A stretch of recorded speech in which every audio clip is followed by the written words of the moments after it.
쉽게 접할 수 있는 다양한 수행과 또 명상법들 전해드리고 또 우리 청취자분들의 궁금증도 함께 풀어드리는 시간이죠. 지금은 수행시대 시간입니다. 매주 이 시간에는 여러분께 또 책 선물도 함께 드리고 있습니다. 수행에 대한 궁금증 또 그리고 수행담도 좋습니다. 자세한 답변 설명과 함께 추첨을 통해서 묘원법사님의 책 윗바사나 수행 문답집이죠. 와서 보라 책 선물도 보내드리겠습니다. 단문 50원, 장문 100원의 정보 이용료 부과되는 샵 2842 우물정자 누르시고 2842번으로 휴대폰 문자메시지 많은 참여 기대해 보겠습니다. 자, 오늘도 쉽고 바른 수행과 명상법들 전해주시기 위해서 사단법인 상주하불교 한국명상원의 원장이신 묘원법사님 모셨습니다. 안녕하십니까 법사님. 네, 안녕하세요. 예, 서두는 여러분들 보내주신 사연들 소개해드리고 그에 대한 간략한 답변도 전해드리고 있는데요. 오늘도 역시 몇 분 사연 소개해드리고 답변 전해드리겠습니다. 먼저 5653번님이 보내주신 내용인데요. 묘원법사님, 방송을 들으면서 궁금했던 것이 많이 해소되고 있습니다. 감사드립니다. 지난번에 성불에 대해서 말씀을 하셨는데 그런데 성불과 부처님의 성품이라고 하는 말은 같은 말인지 아니면 다른 뜻인지 궁금합니다. 라고 해주셨네요. 네. 성불과 부처님의 성품은 다른 말이에요. 우리가 말하는 부처를 빨리어로 붓다라고 하거든요. 네. 붓다는 깨달은 자라는 뜻이에요. 무엇을 깨달았는가 하면은 고진멸도 사성제를 깨달아서 윤회가 끝난 것을 의미합니다. 성불이란 모든 번뇌로부터 자유로워진 해탈의 경지인 붓다의 도가를 성취하는 것을 말해요. 네. 그래서 성불은 부처가 되는 것을 말합니다. 예. 하지만 언제부터 시작되었는지 알 수 없는 인류 역사에 붓다는 오직 25분밖에 안 계세요. 이게 경전에 자세하게 기록이 돼 있어요. 네.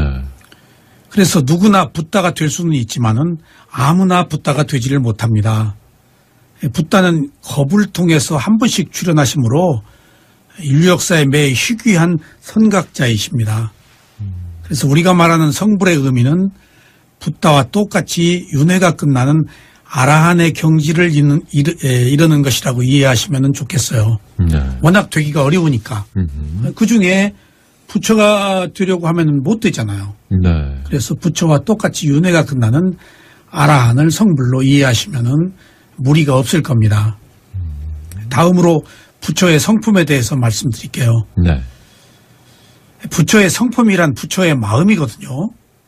부처의 마음이 무엇인지 알려면은 인간이 타고 태어날 때 가지고 있는 4가지 종류의 마음을 이해하셔야 되겠어요. 인간은 태어날 때 누구나 4가지 마음을 가지고 태어나요. 이게 매우 중요한 의미를 가지고 있어요. 네. 첫째가 선한 마음이에요. 이것이 선심이에요. 둘째가 선하지 못한 마음이에요. 네. 이것이 불선심이에요. 네. 그 선심과 불선심을 누구나 똑같이 가지고 있어요. 이걸 야누스적이라고 볼까요? 성선설 선악설이란 말이 있는데 2개가 불교에서는 하나로 있다라고 그렇게 말을 해요. 그리고 3번째가 과보심이에요. 이 과보심이 인과응보의 마음으로 원인과 결과의 마음이에요. 그러니까 선심과 불선심이 있고 과거에 내가 선한 행위를 했을 때 만들어진 선과보심, 네. 불선한 행위를 했을 때 만들어진 불선과보심이 함께 있어요.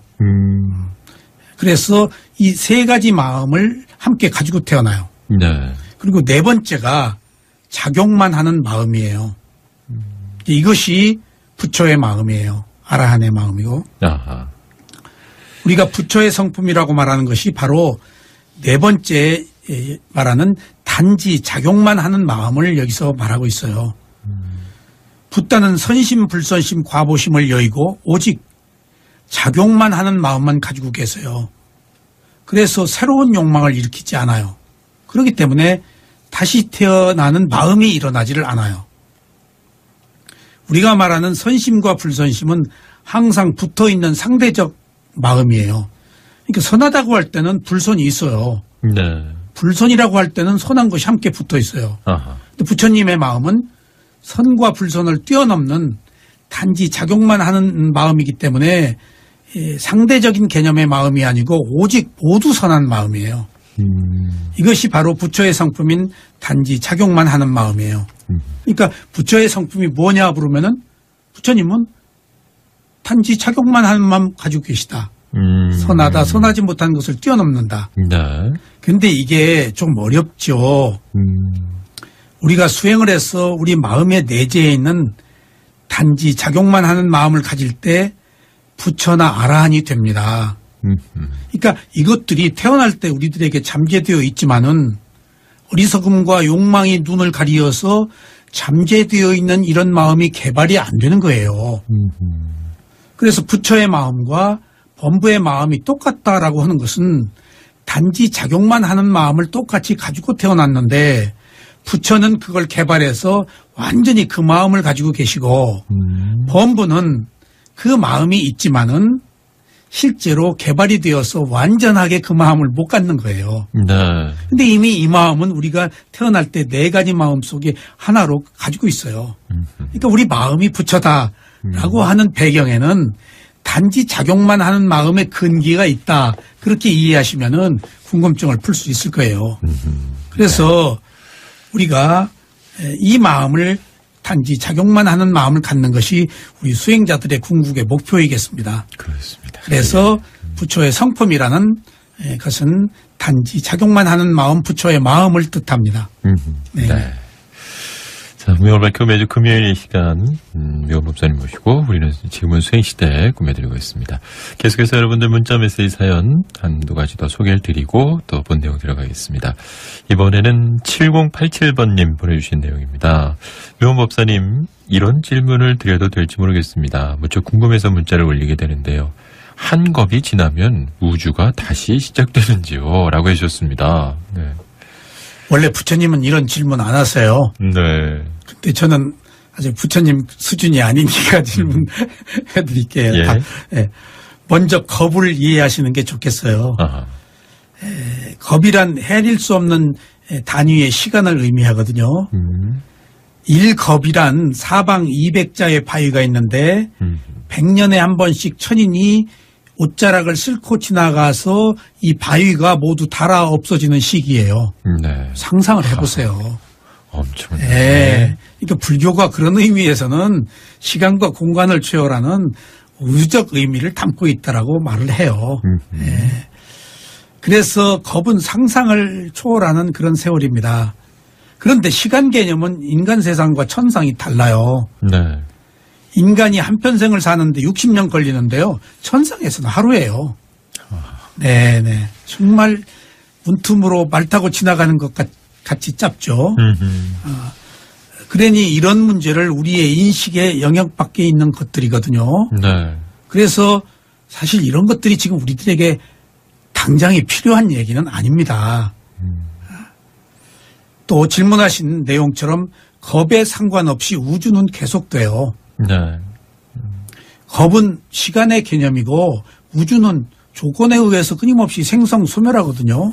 그래서 우주가 어느 겁에 어떻게 변하는 것은 일정하지 않아요. 언젠가 이 지구도 끝이 나겠죠. 네. 겁의 세월 속에 있는 것이에요. 사실 지구가 종말이 올 때 여기 사는 인간이 어떻게 되는가 걱정하지 마세요. 광음천에서 태어난다는 기록이 있어요. 완전히 죽음을 끝낼 수가 없어요. 업에 과부가 있기 때문에. 완전히 죽음을 끝낼 수 있는 사람은 부처님이나 아라한밖에 없어요. 네. 그러니까 끝내고 싶어도 지구에서 내리고 싶어도 못 내려요. 자기가 지은 업 때문에. 중요한 것은 겁과 우주는 불교의 관심사가 아니라는 것입니다. 부처님의 가르침은 오직 한 인간의 정신과 물질에 관한 것이에요. 네. 그래서 부처님께서는 늘 자기 자신의 머리에 붙은 불과 가슴에 박힌 화살을 뽑는 것이 급선무라고 얘기를 하셨어요. 이런 것들은 관념이다. 아하. 그래서 불교는 오직 자신의 번뇌를 해결하는 것에 초점이 맞추어져 있다는 것을 생각하시면은 이게 궁금하더라도 나의 머리에 붙은 불과 가슴에 박힌 화살이 아니니까 이런 궁금증이 있었네라고 그냥 아시면 되겠어요. 네. 매주 금요일 이 시간 지금은 수행시대의 시간으로 꾸며드리고 있죠. 한국상조분교 한국명성원의 묘원법사님과 함께 여러분들 질문에 답변도 드리고 또 본 내용도 살펴드리겠습니다. 몇 가지 더 질문 살펴드리겠습니다. 2999번님 보내주셨나요? 묘원법사님, 저는 수행을 하려면은 자꾸 잡념이 생각나는데 어떻게 하면 잡념을 없앨 수 있을지요? 차분히 앉아서 수행을 하려고 해도 얼마 되지 않아서 자꾸 다른 생각으로 빠지게 됩니다. 라고 해주셨네요. 망상 이야기는 매번 나오는 거거든요. 네. 매번 같은 질문을 해주셔야 돼요. 이건 누구에게나 공통되는 문제이기 때문이에요. 네. 네. 다음에도 이 질문 또 하셔도 제가 성심껏 답변해 드리겠습니다. 네. 이런 그 다른 생각은 누구나 똑같이 겪고 있는 고민이에요. 그래서 혼자만의 문제가 아니라서 잡념은 당연한 것이라고 받아들이는 것이 중요해요. 네. 지금 잡념이 문제라고 여기고 있잖아요. 네. 아니라니까요. 당연한 것이에요. 그래서 제가 다음에 똑같은 질문을 또 해드린다 그러잖아요. 네. 마음은 상상할 수 없을 정도로 빠르게 일어나고 사라져요. 그래서 항상 자기 의지와 상관없이 이런저런 생각을 하도록 돼 있어요. 아까 말씀드렸잖아요. 과보심. 네. 내 마음이 가만히 있어도 과거에 먹었던 마음들이 계속 떠올라요. 치고 들어와요. 저녁에 꿈을 꿀 때에도 낮에 어떤 생각을 한 것이 잔상이 남아서 꿈으로 나타나잖아요. 아하. 그게 과보심들이에요. 그러니까 이런 저런 생각들이 끊임없이 나타나는 것은 마음이 가지고 있는 구조적 문제들이에요. 과보심이 나오기 때문에, 습성이 나오기 때문에. 그러니까 그것은 하나의 불가피한 현상으로 받아들여서 우리가 그런 습성을 가지고 살고 있다라고 이해하시면 되겠어요. 그래서 사실은 수행이 어려운 거예요. 네. 그래서 이제는 잡념과 맞서지 말고 잡념이 일어날 때마다 지금 망상하고 있네? 지금 잡념이 일어났네? 라고 그 사실을 대상으로 알아차리는 것이 좋습니다. 네. 한 번으로 그쳐서는 안 돼요. 10번이고 20번이고 100번이고. 그때마다 알아차리는 힘이 생기잖아요. 네. 그러면은 힘이 생기면은 수행을 해서 집중력이 개발되거든요. 그러면은 이런 집중력의 개발에 의해서 어느 순간부터 잡념이 떠오르지 않는 지혜의 단계가 와요. 그때까지는 계속 오도록 돼 있어요. 네. 오는 게 자연스럽습니다. 그러니까 망상이 떠오르지 않을 때까지 계속해서 알아차린 길 외에는 달리 방법이 없습니다. 그리고 구체적으로 말씀드리면은 잡념이 다른 생각이 떠오르는 이유는 내가 호흡을 볼 때 호흡에 정확하게 겨냥하고 있지 않기 때문이에요. 그러니까 일어남 꺼짐에 호흡을 볼 때 온전하게 마음을 모아서 일어남 꺼짐에 깊게 마음을 보내서 밀착되지 않기 때문에 네. 틈새가 있게 보기 때문에 알아차림이 허술하기 때문에 그 사이에 과보심이 치고 들어와서 잡념이 생겨요. 조금 전에 정보들이. 예, 예. 그래서 호흡을 볼 때 호흡이라는 대상과 그것을 아는 마음을 완전하게 밀착시키면은 틈새가 생기지 않아서 잡념이 적게 들어옵니다. 이것이 잡념이 들어오지 않게 하는 최상의 방법입니다. 네. 그리고 잡념이 들어왔을 때 당연한 것이니까 잡념하고 있었네? 라고 잡념과 싸우지 않는 것이 잡념과 화합하는 그런 좋은 방법입니다. 네. 화합할 때 잡념이 양보합니다. 맞서려고 없으려고 그러면 이게 힘을 더 키워요. 네. 네네. 잡념, 졸음, 다 비슷한. 네, 그렇습니다. 예. 자, 계속해서 여러분들 사연 하나 더 살펴드리겠습니다. 9633번님, 제 아들은 기독교 재단의 중학교를 다니고 있는데요. 불교 집안에서 태어나서 불교적인 정서를 가지고 있는 아들에게 참 괴로운 일인 것 같습니다. 전학하는 것도 생각하고 있지만은 쉽지도 않고요. 또 아이들에게 어떤 지혜로운 말을 해줘야 될지 정말 답답합니다. 라고 계셨네요. 네, 이 말씀 드리기에 앞서 네. 사실은 이 학생이 불교 신도로서 불교를 얼마나 이해하고 있고 또 기독교 학교에 다니면서 과연 갈등을 가지고 있느냐 하는 문제는 제가 잘 모르겠어요. 이게 어머니 생각 아니에요. 혹시 또 그럴 가능성도 있고 그렇지 않을 수도 있습니다. 네. 불교 집안에서 태어났다고 해서 기독교 재단의 학교에 다닐 수밖에 없다면은 주어진 현실을 받아들이는 것이 좋습니다. 선택권이 없잖아요. 네. 근데 이런 문제는 불가피한 거예요. 종교는 순기능을 하기도 하고 때로는 역기능을 하기도 하거든요. 네. 그래서 자신의 종교만 주장하면 역기능을 해서 바람직하지 않아요. 인류 역사가 가장 비극적인 것은 평화로워야 될 종교가 오히려 전쟁을 일으킨다는 것입니다. 네. 그리고 이런 종교로 인해서 가정의 평화가 파괴되기도 하잖아요. 그렇죠. 종교로 인해서 가출도 많고 네. 제사도 안 지내고 시부모의 갈등도 있고 이런 문제가 사실은 심각한 사회 현상입니다. 네. 그렇지 않아야 될 종교로 인해서 그렇다면은 종교가 가지고 있는 사명을 제대로 못하고 있는 것 아니겠어요? 그래서 자기가 가지고 있는 종교를 주장하지 않을 때 이런 역기능이 생기지 않아요. 네. 그리고 이렇게 자기 종교를 주장하지 않을 때 자기 자신의 종교가 더 위대한 종교가 됩니다. 네. 어떤 기독교 학자는 부처님 공부를 한 뒤에 제 일성이 이런 이야기가 있어요. 나는 부처님의 가르침을 배운 뒤에 더 내가 사랑하는 하느님을 더 사랑하게 되었다. 아하.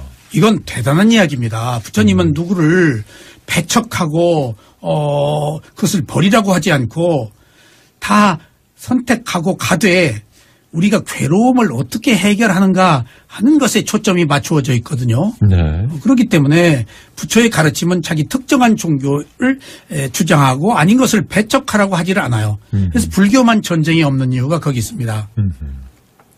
제 입장에서 보면은 학생이라면 오히려 다른 종교를 배울 수 있었으면 좋겠어요.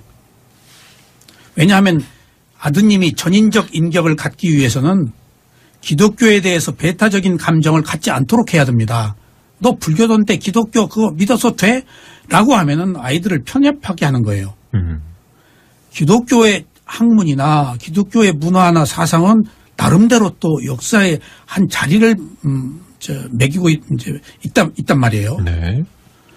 내가 내 종교만 주장하면 다른 종교를 부정하게 돼서 독단적 교리에 빠질 위험이 있어요. 매우 이건 바람직하지 않습니다. 우리는 다른 종교를 가진 사람이 만든 옷을 입고 네. 또 다른 종교를 가진 사람이 재배한 농작물로 식사를 하고 또 다른 종교를 가진 사람이 운전하는 차를 타고 다니고 네. 또 다른 종교를 가진 선생님으로부터 또 배워야 하잖아요. 그렇죠. 이럴진데 내 종교만 주장해서는 어떻게 살아요? 네. 네. 그래서 이런 문제를 그냥 조금 넓은 시각으로 이해하셔야 되겠어요. 그리고 특히 학생은 부처님의 가르침도 배우고 네. 예수님의 가르침도 배워야 돼요. 얼마나 좋아요. 공자의 가르침, 노자의 가르침, 소크라테스의 가르침, 철학자의 가르침 다 배워야 되겠죠. 네. 그것이 이 학생이 건전한 사고방식과 바른 인식을 갖는 데 도움이 될 겁니다. 서로 다른 것은 아름답습니다. 이 세상은 서로 다른 것이 각기의 향기를 내면서 조화를 이룰 때 가장 아름답고 평화를 얻을 수 있을 것입니다. 네네. 네. 자, 이런 종교 관련해서 이렇게 또 궁금하신 점들 많으신데 지금 말씀하신 것처럼 서로를 인정할 수 있을 때 그런 것들이 무엇보다 필요하지 않나라는 생각을 다시 한번 해보게 되네요. 자, 매주 금요일 무명을박혀 2부 시간에는 지금은 수행시대 시간으로 꾸며드리고 있습니다. 상저불교 한국명상원의 원장이신 묘원법사님 모시고 수행에 대한 궁금증 질문들도 풀어드리고 또 내용도 살펴드리고 있는데 오늘 시간이 벌써 많이 돼서 질문 하나만 더 살펴드리다가 마무리가 될 것 같습니다.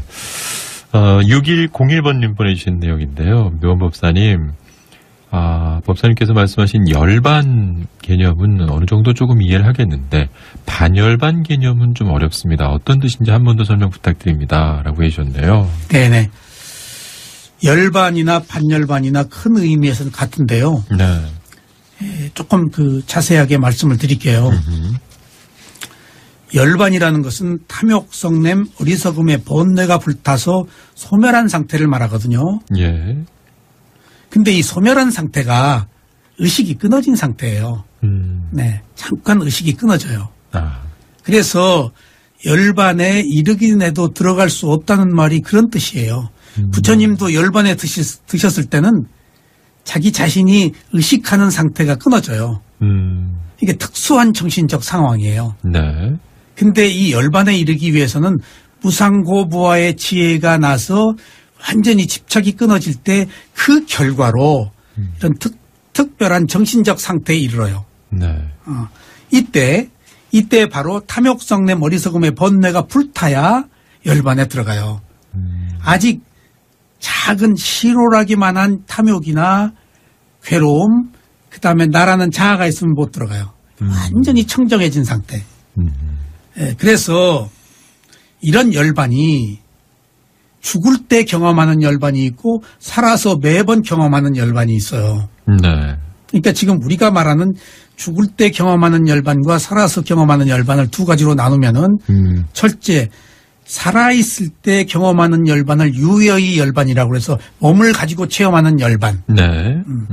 이것은 수다원이나 사다함이나 아라한, 아나함, 아라한이 되면은 열반에 들어갔다 나오고 들어갔다 나와요. 아하. 몸을 가지고 예. 계속 의식이 끊어지는 상태를 체험해요. 그러니까 수다원의 상태에도 1시간에 몇 번씩 들어갈 수도 있어요. 잠깐 10분씩, 20분씩. 네. 네. 부처님은 1시간씩 들어가실 수가 있어요. 예. 네. 그래서 이런 열반이 있고 또 반열반이라는 것은 부처님이 죽을 때 느낌에서 욕망으로 넘어가지 않으면은 다시 태어나지 않는 열반이에요. 이걸 빠리니빠나라고 하는데 이걸 반열반이에요. 네. 그러니까 똑같이 몸을 가지고 체험하는 열반이 있고 몸이 끝난 열반이 있는 이제 죽을 때 열반이 있는데 네. 그것을 반열반이라고 말합니다. 그렇습니다. 예. 네. 예, 오늘 벌써 말씀 나누니까 시간이 벌써 다 돼서 아쉽지만 여기서 마무리하고요. 다음 주 금요일을 또 기약해야 될 것 같습니다. 묘목사님 오늘 또 귀한 가르침 감사합니다. 네, 감사합니다.